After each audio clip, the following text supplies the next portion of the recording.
আসসালামু আলাইকুম। আজকে আমি আপনাদের সাথে ভিন্ন ধরনের সেমাইয়ের রেসিপি শেয়ার করব। আজকে তৈরি করে দেখাবো নবাবী সেমাই। এই সেমাইটা খেতে অসম্ভব মজা হয়ে থাকে। একবার খেলে এর স্বাদ আপনার মুখে লেগে থাকবে, এতটা মজা হয়। তো এই সেমাইটা তৈরি করার জন্য আমি প্রথমে চুলায় একটা কড়াই বসিয়ে দিয়েছি। কড়াইয়ে 3 টেবিল চামচ পরিমাণ ঘি দিয়ে দিলাম। ঘিটা জাস্ট একটু গরম হলে এখানে দিয়ে দিলাম বাদাম। এর ভিতরে কিন্তু এই বাদামটাকে আর কিশমিশটাকে খুব ভালো করে নাড়াচাড়া করে ভেজে উঠিয়ে নিলাম। এখন দিয়ে দিলাম আমি লাচ্চা সেমাই। পুরো 1 প্যাকেট লাচ্চা সেমাই কিন্তু আমি এই নবাবী সেমাইটা তৈরি করার জন্য ব্যবহার করব। তো লাচ্চা সেমাইটা ঘিয়ের ভিতরে খুব ভালো করে নাড়াচাড়া করে মিশিয়ে নিতে হবে। আমার এই পর্যায়ে একটু মেশানো শেষ, ভাজাও প্রায় একটু হয়ে এসেছে। এখন আমি এখানে দিয়ে দেব পরিমাপ করে চিনি। প্যাকেট লাচ্চা সেমাইয়ের জন্য আমার এখানে মেজারমেন্ট কাপের 1 কাপ পরিমাণে চিনি লেগেছে। স্বাদ অনুযায়ী চিনির পরিমাণটা কম বেশি করে নেওয়া যায়। তো চিনিটা এখন সেমাইয়ের ভিতরে দিয়ে দিলাম। দিয়ে অনবরত নাড়াচাড়া করতে থাকতে হবে যাতে নিচে না লেগে যায়। আর এই পর্যায়ে কিন্তু চুলার আঁচটা একদম মাঝারি আঁচে করে রাখবে। আমার তো চিনি দিয়ে কিন্তু এই তো সেমাইটা ভেজে নেওয়া শেষ হয়ে গিয়েছে। এই পর্যায়ে আমি কিন্তু অর্ধেক সেমাইটা উঠিয়ে রাখবো আর কিছুটা সেমাই আমি ফুড কালার করব। কালার করলে কিন্তু নবাবী সেমাইটা দেখতে খুবই সুন্দর একটা লাগে। তো কালার করার জন্য এখানে আমি বাকি অর্ধেক সেমাইয়ের ভিতরে দিয়ে দিলাম জর্দা কালার। জর্দা কালারটা দেওয়ার পরে কিন্তু এই সেমাইটাকে আমি খুব সুন্দর করে নাড়াচাড়া করে ভালো করে জর্দার কালারটা মিশিয়ে নিয়েছি আর খুব সুন্দর একটা কালারও এসে গিয়েছে সেমাইয়ের ভিতরে। এই পর্যায়ে এখন সেমাইটাকে আবারও আরেকটা বোলের ভিতরে উঠিয়ে নিলাম। এখন আমাদের দুধের মিশ্রণটা তৈরি করার জন্য এখানে 1 লিটার দুধ আমি আগে থেকে জাল করে কমিয়ে রেখেছি।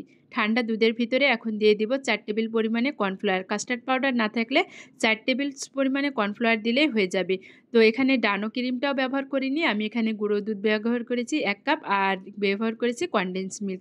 সবগুলো মিশ্রণ খুব ভালো করে একে একে দিচ্ছি আর সুন্দর করে নাড়াচাড়া করে দুধের ভিতরে আমি মিশিয়ে নিচ্ছি। মিশ্রণটাকে কিন্তু খুব ভালো করে মিশাতে হবে, বিশেষ করে গুঁড়ো দুধটা দেওয়ার সময়। পর্যায়ে কিন্তু খেয়াল রাখতে হবে চুলার আঁচটা একদম লো হিটে থাকবে আর অনবরত নাড়াচাড়া করে কিন্তু মালাইটাকে খুব সুন্দর করে ঘনত্ব তৈরি করে নিতে হবে। আমি কিন্তু মালাইটা তৈরি করার জন্য খুব সুন্দর করে ভালো করে নাড়াচাড়া করতে থেকেছি। আর এই ডেজার্টটা এতটা মজা হয় খেতে, বাসায় যদি মেহমান আসে এমন একটা মজার ডেজার্ট যদি তোমার টেবিলে থাকে তাহলে মেহমান খেয়ে খুশি হয়ে যাবে তোমার উপরে। বিশ্বাস করে এতটা মজা হয়, অসম্ভব মজা হয় খেতে। তো আমার কথা বলতে বলতে মালাইটা রেডি হয়ে গিয়েছে। এ পর্যায়ে এখন আমি সেমাইটাকে একটা টিফিন বাটিতে সেট করে নিব। তো প্রথমে সেমাইটা দিয়ে দিলাম, দিয়ে খুব ভালো করে চারপাশটা সমান করে নিতে হবে লেয়ারটা। তো সমান করে দেওয়ার পরে কিন্তু এখন একটা স্পুনের সাহায্যে আমি সুন্দর করে চেপে চেপে দিচ্ছি। চেপে চেপে দিতে হবে কিন্তু ভালো করে চেপে চেপে চারিপাশটা সমান করে দিচ্ছি। আমার এই তো দেখো কেমন করে সমান করে আমি চামচের সাহায্যে একটু তেলা করে দিচ্ছি। এক কথায় টিফিন বাটির মধ্যে সেট করে দিব। তো আমার সেমাইটা সেট হয়ে গিয়েছে, এখন মালাইটাকে দিয়ে দিতে হবে। 1 লিটার দুধে যতটুকু পরিমাণে মালাই হয়েছে পুরো মালাইটাই কিন্তু ওপরটায় দিয়ে দিব।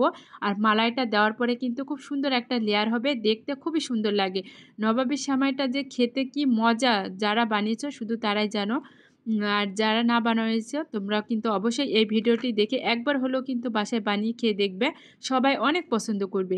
তো আমি মালাইটাকে দিয়ে দিলাম, দিয়ে বাকি জর্দার কালারের সেমাইটাকেও কিন্তু এখন দিয়ে দিব। আর এই সেমাইটা খুবই আস্তে আস্তে দিতে হবে, খুবই জোরে দেওয়া যাবে না বা চাপ দেওয়া যাবে না।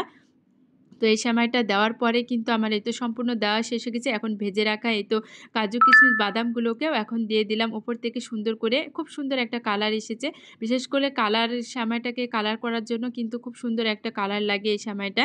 তো এখন আমার সেট করা শেষ, ফ্রিজে রেখে দেবো জাস্ট 1 ঘন্টা। 1 ঘন্টা পরে ঠান্ডা হয়ে গেলে বের করে খেয়ে দেখবো, তোমাদেরকে রিভিউ করে জানাবো। দেখো কতটা সুন্দর হয়েছে, একটু সফটও হয়ে যায়, খেতে কিন্তু খুবই মজা হয়। বন্ধুরা যারা আজকের এই ভিডিওটি ইউটিউব থেকে দেখবে অবশ্যই পেজটাকে সাবস্ক্রাইব করবা আর ফেসবুক থেকে দেখলে পেজটাকে ফলো করতে কিন্তু ভুলো না।